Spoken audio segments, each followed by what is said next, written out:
नमस्कार, स्वागत है आप सबका। मैं पुनीत पाठक और मध्य प्रदेश की दिन भर की बड़ी खबरें विस्तार से देखेंगे। लेकिन सबसे पहले बात बारिश से आए सैलाब की, उससे हुए नुकसान की।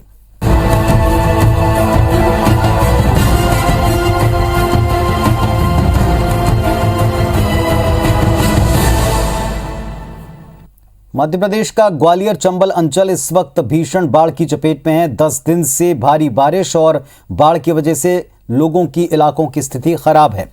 मुख्यमंत्री शिवराज सिंह चौहान ने आज ग्वालियर और चंबल में बाढ़ प्रभावित इलाकों का हवाई सर्वे किया।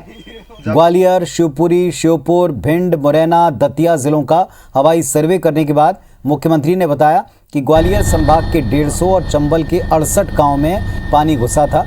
आर्मी, एनडीआरएफ और पुलिस प्रशासन की टीमें लगातार रेस्क्यू में लगी हैं। मुख्यमंत्री ने कहा कि अच्छी बात ये कि पार्वती और सिंध नदी में बाढ़ का पानी कम हुआ है, लेकिन खतरा टला नहीं है। उन्होंने मौसम विभाग का हवाला देते हुए कहा कि अगले 48 घंटे सावधानी बरतने के हैं। खासतौर पर भिंड, मुरैना में चंबल नदी को ध्यान में रखते हुए एहतियात बरतने की सलाह है। मुख्यमंत्री शिवराज ने कहा कि 4000 लोगों को रेस्क्यू ऑपरेशन कर सुरक्षित जगहों पर पहुंचाया गया है। फसलों के नुकसान को लेकर कहा कि अभी नुकसान का आकलन नहीं हुआ है। सरकार की प्राथमिकता पहले लोगों को बचाना है, सुरक्षित जगहों पर पहुंचाना है, जहां भोजन, पानी, डॉक्टर, दवाएं, इन सब का इंतजाम करने के निर्देश दे दिए। लगभग 2 घंटे तक हवाई सर्वे करने के बाद मुख्यमंत्री शिवराज सिंह चौहान ने कहा कि उन्होंने गुरुवार को कैबिनेट की बैठक बुलाई है, जिसमें बाढ़ प्रभावित इलाकों के हालात का आकलन करने के बाद दूसरी सुविधाएं जुटाने की योजना बनेगी। मुख्यमंत्री ने संकट की इस घड़ी में लोगों को धैर्य रखने की सलाह दी। ये कहा कि भिंड और मुरैना में आर्मी भेजी जाएगी, ज़रूरत पड़ी तो हेलीकॉप्टर से रेस्क्यू ऑपरेशन को लगातार चलाएंगे। क्षतिग्रस्त हुए पुलों के बारे में मुख्यमंत्री ने कहा कि अंचल में 3 पुल क्षतिग्रस्त हुए हैं। इंफ्रास्ट्रक्चर खड़ा करने में थोड़ा वक्त लगेगा। ये कहा कि व्यवस्था बनाने में प्रधानमंत्री का पूरा सहयोग मिल रहा है। वहीं गृह मंत्री नरोत्तम मिश्रा ने भी दतिया में राहत और बचाव दल के साथ बाढ़ प्रभावित गांव का जायजा लिया।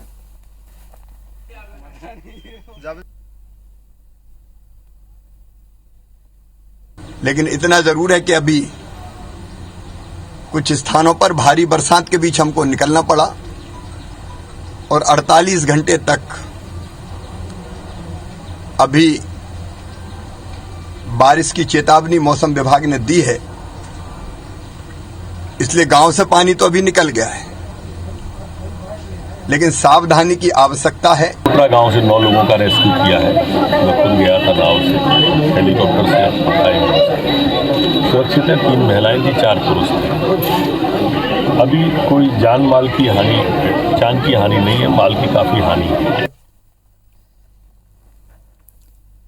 मध्य प्रदेश में भारी बारिश के चलते ग्वालियर चंबल इलाके में हालात जस के तस हैं। इलाके की पार्वती, सिंध, चंबल नदियों के उफान पर रहने की वजह से कई सारे गांव पानी से भर चुके हैं। लोग बेघर हैं।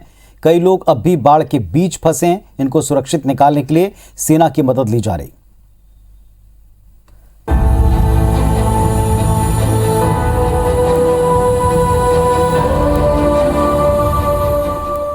सैलाब की ये तस्वीरें मध्य प्रदेश की हैं। मध्य प्रदेश का ग्वालियर चंबल इलाका इस समय भारी बारिश और बाढ़ की मार झेल रहा है। कुदरत की मार झेल रहे इलाके के सभी जिले करा रहे हैं। शिवपुरी समेत आसपास के जिलों में 3 दिन से लगातार बारिश हो रही है, जिसके चलते पार्वती, सिंध, चंबल और कूनो नदी उफान पर है। शिवपुरी में Agra Mumbai 4 lane national highway पर सिंह निवास गांव के पास भारी बारिश के चलते सड़क धंस गई, जिसके चलते 4 लेन पर जा रहा ट्रक सड़क में समा गया। पार्वती नदी उफान पर होने से रेलवे ट्रैक पर भी पानी आ गया, जिससे रेलवे ट्रैक को नुकसान पहुंचा है। शिवपुरी जिले में भारी बारिश के चलते कई गांव टापू में तब्दील हो गए हैं, जिसके चलते लोग अपने घरों की छत पर चढ़ गए और किसी तरह अपनी जान बचा पाए। प्रशासन ने ऐसे फंसे हुए लोगों को निकालने के लिए वायुसेना के 4 हेलीकॉप्टर और एनडीआरएफ के साथ आर्मी की भी मदद दी। करेरा ब्लॉक के चित्री गांव में फंसे 7 पुरुषों और 5 महिलाओं को एनडीआरएफ की टीम ने रेस्क्यू कर सुरक्षित निकाला। इसी तरह नरवर के पास नवोदय विद्यालय में फंसे कई लोगों को भी सुरक्षित निकाला गया। हालात मुरैना के भी जुदा नहीं है। यहाँ चंबल नदी का जल स्तर खतरे के निशान से ऊपर जा चुका है, जिससे नदी किनारे बसे गांव जलमग्न हो गए हैं। गांव में पानी भरने से लोग बेघर हो गए। उन तक अब तक तो ना कोई मदद पहुंची और ना ही अब कोई आस रह गई है। प्रशासन ने नवासी गांवों में अलर्ट जारी कर गांव को खाली करा लिया है। भिंड जिले में चंबल और सिंध नदी उफान पर है। करीब 1 दर्जन गांव को खाली कराया जा चुका है। सबसे ज्यादा तबाही सिंध नदी मचा रही है। सिंध नदी के पानी में इंदुरखी गांव के पास, जबकि सिंध नदी का पुल पानी में डूब गया है। पुल से करीब 2 किलोमीटर दूर पर स्थित गांव में पानी आ चुका है। दतिया जिले में सिंध नदी पर बने सेवढ़ा और इंदुरखी पुल बह गए। इससे पहले मंगलवार को सिंध नदी के बहाव में रतनगढ़ वाली माता और लांच पिछोर का पुल भी बह गया था। दतिया जिले की इंदरगढ़ तहसील में भी बाढ़ के हालात हैं। यहाँ तहसीलदार खुद सेना की नाव खराब होने के चलते फंस गए थे, जिन्हें 40 ग्रामीण समेत रेस्क्यू कर बाहर निकाला गया। वहीं बाढ़ में फंसे लोगों को बचाने का काम लगातार जारी है। मंदसौर जिले की रहटड़ी पुलिया के पास बाइक सवार 3 लोग बह गए। हालांकि इसमें से एक को तो बचा लिया गया, जबकि 2 लोग अब भी लापता है, जिनकी तलाश जारी है। पिछले 3 दिन से हो रही भारी बारिश से लोगों का जीना दूभर हो रखा है और साथ ही लोगों का जीवन भी अस्त व्यस्त हो चुका है। Bureau report, IBC 24।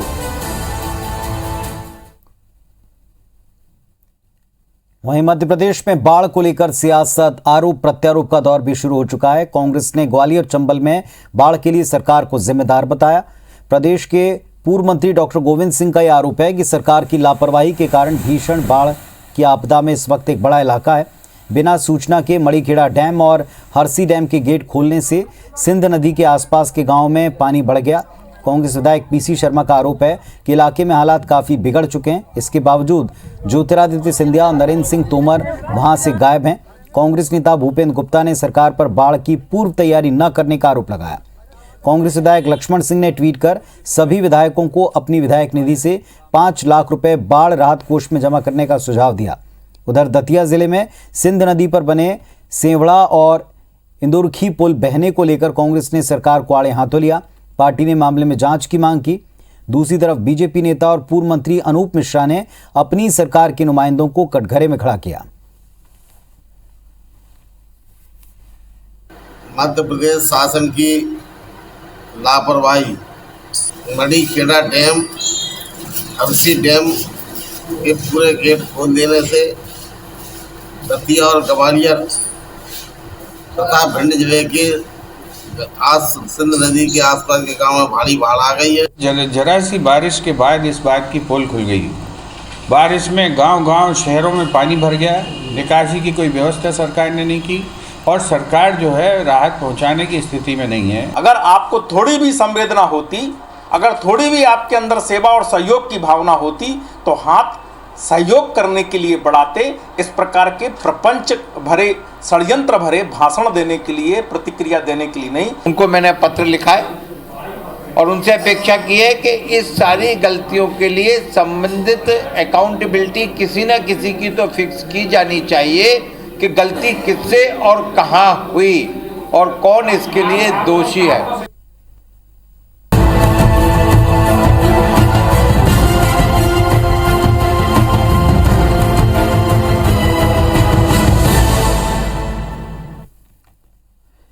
मुख्यमंत्री शिवराज सिंह चौहान ग्वालियर से सीधे दिल्ली रवाना हुए। दिल्ली पहुंच चुके हैं। सीएम शिवराज दिल्ली में बीजेपी संसदीय दल की बैठक में भाग लेंगे। साथ ही प्रदेश में 7 अगस्त को होने वाले अन्न उत्सव की तैयारियों को लेकर चर्चा करेंगे।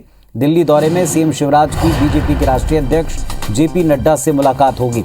मुख्यमंत्री मध्य प्रदेश के सांसदों से प्रदेश में बाढ़ और बारिश के हालात को लेकर चर्चा कर सकते हैं।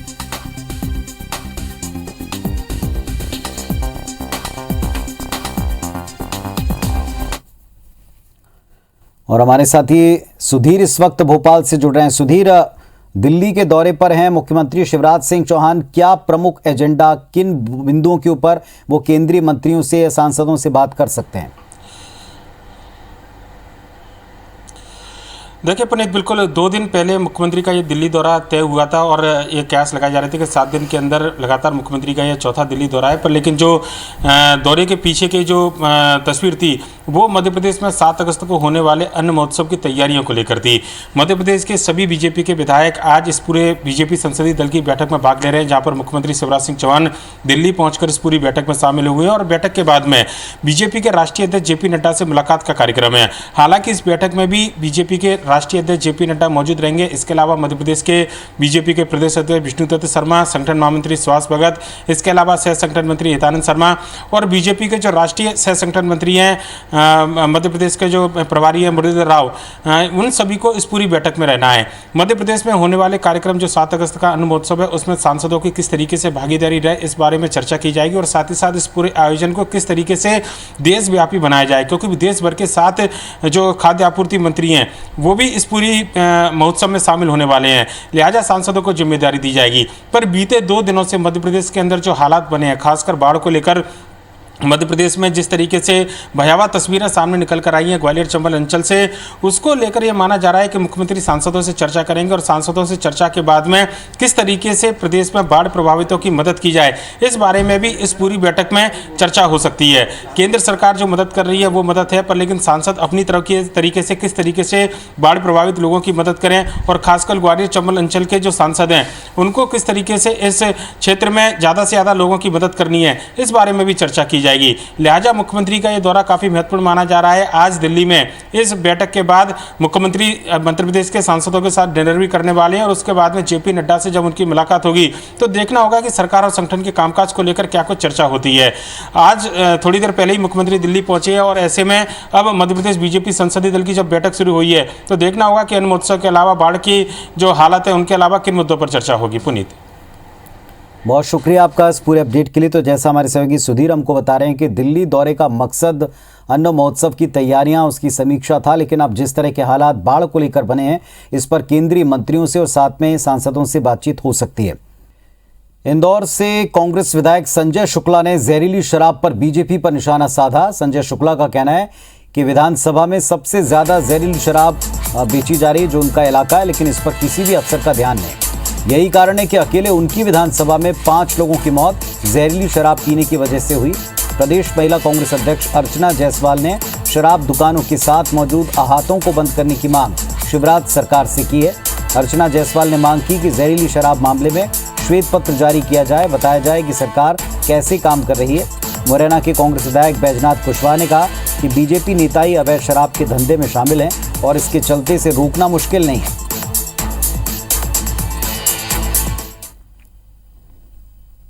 अवैध धंधे हर चीज इंदौर में हो रहा है, परंतु प्रशासन द्वारा या शासन द्वारा ऐसा कोई कार्रवाई नहीं हो रही जो इंदौर शहर में होना चाहिए। परंतु उन गरीबों को कार्रवाई जरूर हो रही है जो बेचारे जिसके एमपीवी बिल 100-200 रुपये 500 रुपये उसके घर की लाइट काट दी जाती है, किसानों को लाइट काट दी जाती है, मोहल्ले की लाइट काट दी जाती है, उन पर कार्रवाई हो रही है। परंतु भू माफिया हो या शराब माफिया हो, एक पे कार्रवाई नहीं हो रही। तो आप और हमको अब ये देखना है कि कितने समय में वो कितने लोगों को जिन्होंने इस तरह की जहरीली शराब कांड में जो अपराधी है जो पकड़े गए उनको कितने दिन में वो फांसी पे लटकाते हैं। कल ही आपने पढ़ा कि हम फांसी पे लटका देंगे। तो सिर्फ कानून बनाना नहीं, उनका क्रियान्वयन बहुत जमीनी स्तर पर जरूरी है। भारतीय जनता पार्टी के लोग शराब माफिया हैं, भारतीय जनता पार्टी से जुड़े हुए वो लोग हैं और अवैध शराब के नाम पर वो तमाम सारा पैसा लूट रहे हैं। तो मुझे तो नहीं लगता कि उनके खिलाफ कार्रवाई करें।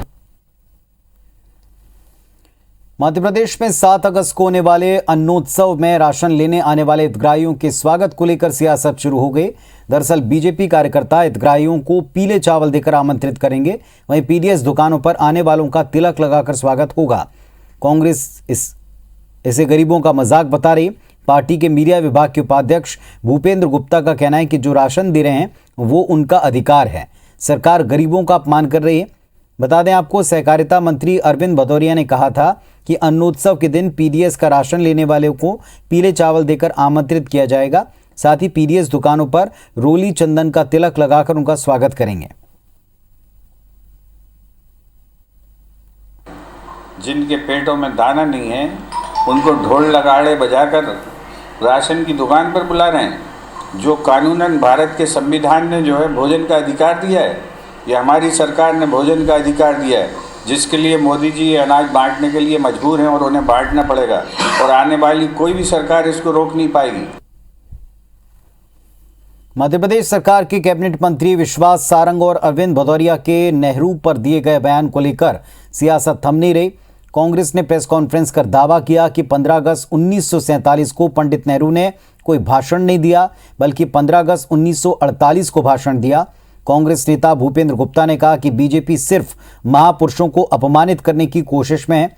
उन्होंने कहा कि अटल बिहारी वाजपेयी ने जो भाषण दिया उसे अगर बीजेपी नेता सुन लेते तो ऐसे बेतुके बयान नहीं देते।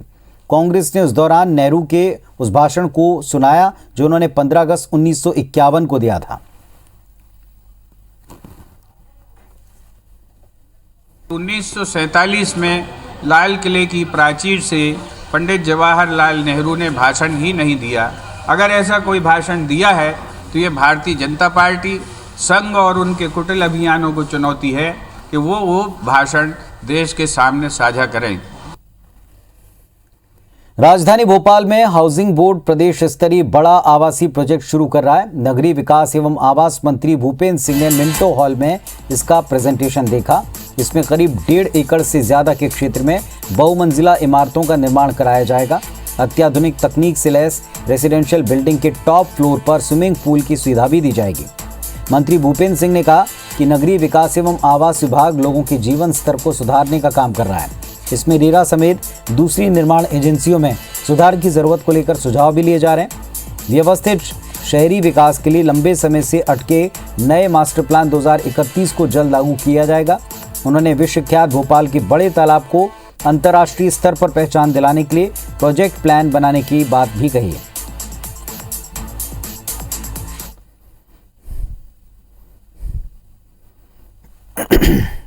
तुलसी टावर फेज 2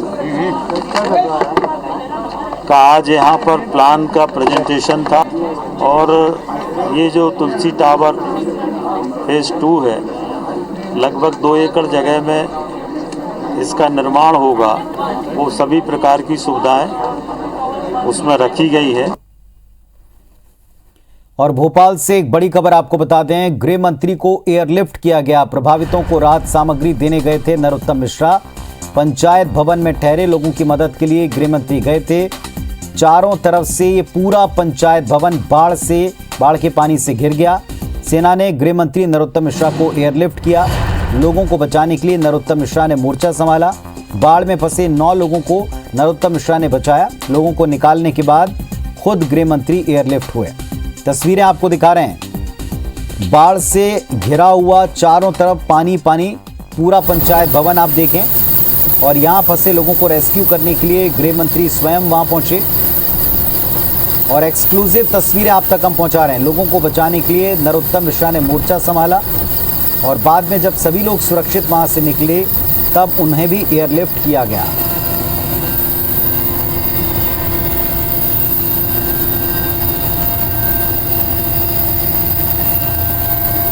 तो इस वक्त ग्वालियर चंबल अंचल पूरी तरह से बाढ़ की चपेट में है। मुख्यमंत्री ने 2 घंटे का हवाई सर्वे किया तो दूसरी तरफ ये पंचायत भवन जहां चारों तरफ पानी है और इस सैलाब के बीच में 9 लोग फंसे थे ऐसा बताया गया। मोर्चा संभाला गृह मंत्री ने। गृह मंत्री स्वयं पंचायत भवन वहां पहुंचे, 9 लोगों को रेस्क्यू किया और इसके बाद फिर स्वयं गृह मंत्री इस बिल्डिंग के ऊपर इन्हें एयरलिफ्ट करके वहां से सुरक्षित निकाला गया। प्रभावितों को राहत सामग्री देने के लिए गृह मंत्री पहुंचे थे, लेकिन चारों तरफ से सैलाब का पानी या बाढ़ का पानी इतना ज़्यादा बढ़ गया कि वहां फंसे लोगों को निकालना पड़ा और बाद में गृह मंत्री को भी एयरलिफ्ट किया गया। हमारे सहयोगी अरुण हमारे साथ में जुड़े। अरुण, तस्वीरें दिखा रहे हैं, एक्सक्लूसिव तस्वीरें। दतिया में गृह मंत्री ने कैसे लोगों को बचाया, बताएं। जी, आज गृह मंत्री जी सुबह दतिया पहुंचे थे। दतिया में उन्होंने कुछ कोटरा गांव के लोग जो फंसे हुए थे उन्हें निकालने के लिए एयरलिफ्ट की है और लोगों को खुद ही निकाला है। उसके बाद खुद एयरलिफ्ट में टंकर के वो नीचे उतरे हुए हैं। ये तस्वीरें हम दिखा रहे हैं, बताएं पूरा वाकया बताएं। कब से यहाँ पानी बढ़ना शुरू हुआ? जो लोग फंसे हुए थे उनको निकालने के लिए मंत्री जी वहां पहुंचे थे या फिर राहत सामग्री बांटने गए थे और अचानक पानी बढ़ा, क्या हुआ? जी, आज से 2 दिन पूर्व जो मणिखेड़ा डैम है शिवपुरी जिले में आता है, उस वक्त का के जो गेट है उन्हें खोला गया, जिससे सिंध नदी का जल अचानक बढ़ गया। जल अचानक बढ़ जाने से पूरे क्षेत्र में, पूरे जिले में बाढ़ की हालात बन गई। ऐसे कुछ गांव हैं जो डूब में आ गए। उसी में एक गांव कोटरा है जहां 9 लोग फंसे हुए थे, जिन्हें निकालने के लिए गृह मंत्री जी ने एयरलिफ्ट का सहारा लिया और खुद वहां जाकर के उन लोगों को निकाला है। उसके बाद खुद लिफ्ट होकर के आए हैं। चलिए, शुक्रिया आपका इस जानकारी के लिए। तो गृह मंत्री को जैसे ही पता लगा कि लोग फंसे हैं, वहां पहुंचे, उन्हें राहत पहुंचाने के लिए गए थे, लेकिन जब देखा कि बाढ़ का पानी काफ़ी बढ़ गया है तो पहले उन लोगों को रेस्क्यू कर बचाया गया और इसके बाद खुद एयरलिफ्ट करके गृह मंत्री नरोत्तम मिश्रा को वहां से निकाला गया। ये हालात है दतिया की, तस्वीरें भी आप देख पा रहे हैं।